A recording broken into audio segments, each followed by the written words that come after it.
Hi everyone, and welcome to another video for agricultural engineering second year.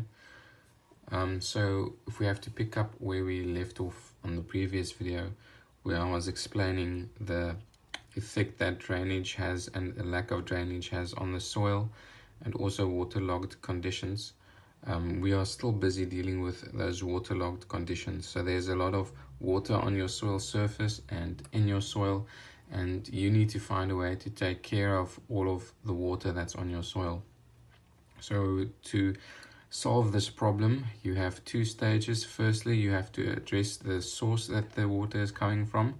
So if you are next to a hill or maybe a sprinkler, you have to take away the source of all the water that's coming on your soil. And then secondly is you have to improve the natural drainage by putting in a drainage system. So you need a drainage system to remove the excess water that's already accumulated. And as I said earlier, waterlogged conditions leads to brackish soils. In other words, there's a lot of salt in your soil when you have conditions where there's too much water in your soil. And what this brackish condition causes is firstly osmotic stress. So if you remember maybe from one of your other subjects, osmotic stress is when there's too much salt in your soil and your plants struggle to take up the water because there's more salt in the soil than in the plant. So water doesn't move into your plant root because of the high amount of salt in the soil. So that's a big problem that this high concentration of salt in your soil causes. And then secondly, it's toxic to certain crops. So some crops are very good at handling soil where there's a lot of salt in the soil, but other crops struggle a lot when there's too much salt in the soil. So those are the two main causes that brackish soil causes.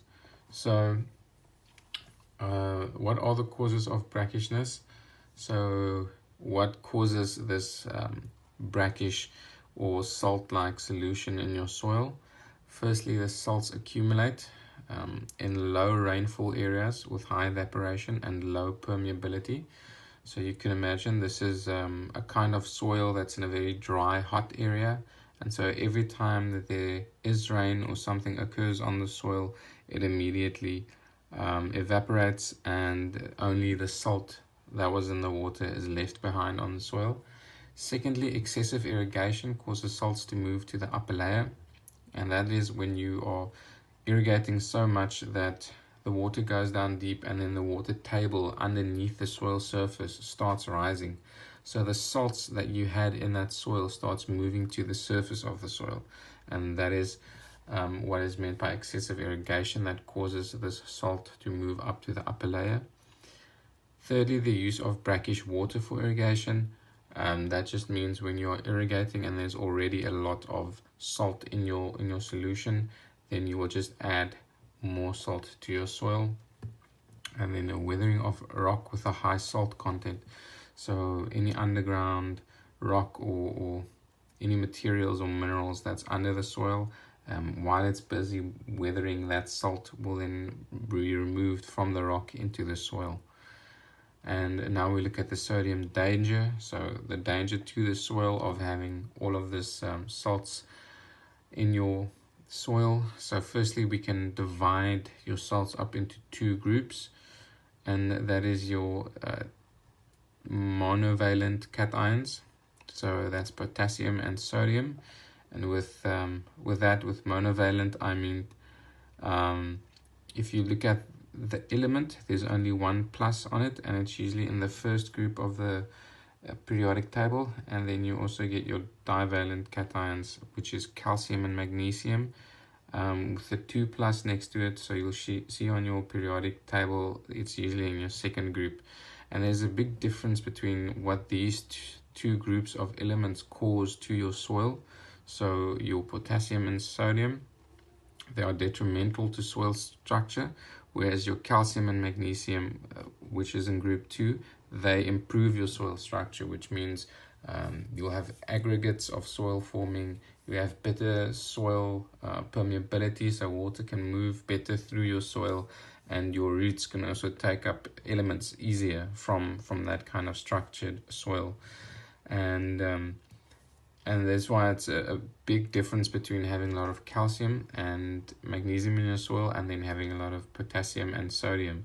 So that potassium and sodium are the two dangerous elements to have in your soil if you have too much of them in your soil.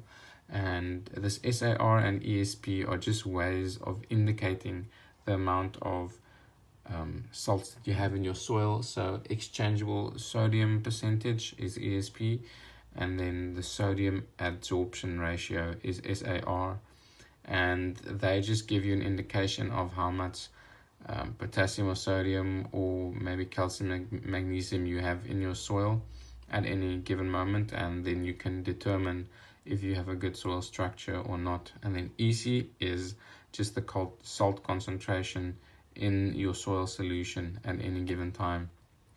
So if we look at three different kinds of soils: saline soil, sodic soil, and saline sodic. As the name indicates, if we're talking about saline soils, that'll be more magnesium and calcium in your soil, and sodic soils because named because of sodium, and that will mean in a sodic soil that you have more sodium or potassium in your soil. So then you'll have a poor structure, whereas with saline soils you'll have a good structure because you have got more calcium and magnesium in there. And then your third category, which is saline sodic soils, is a combination of both saline and sodic. So you've got both monovalent and divalent cations in your soil solution.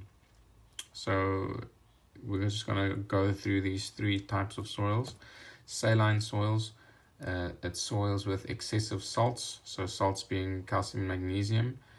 The low ESP, thus the salts are in the soil solution, so they are not fixed to the structures of the soil aggregates. And then your EC is very high. If we look at sodic soils, so you've got a lot of sodium on the exchange site. And a way to fix this is with something called agricultural gypsum.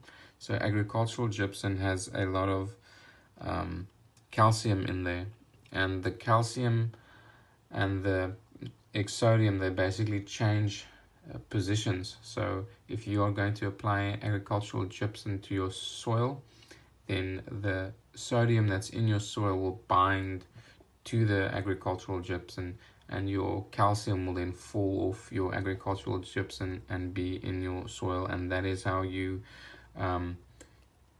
take care of a soil that has too much sodium or that has a pH that is too low. And then saline sodic is the exact same thing. You've got too much sodium and calcium, but when you apply that agricultural gypsum, then you can make sure that there's not too much salts in your soil.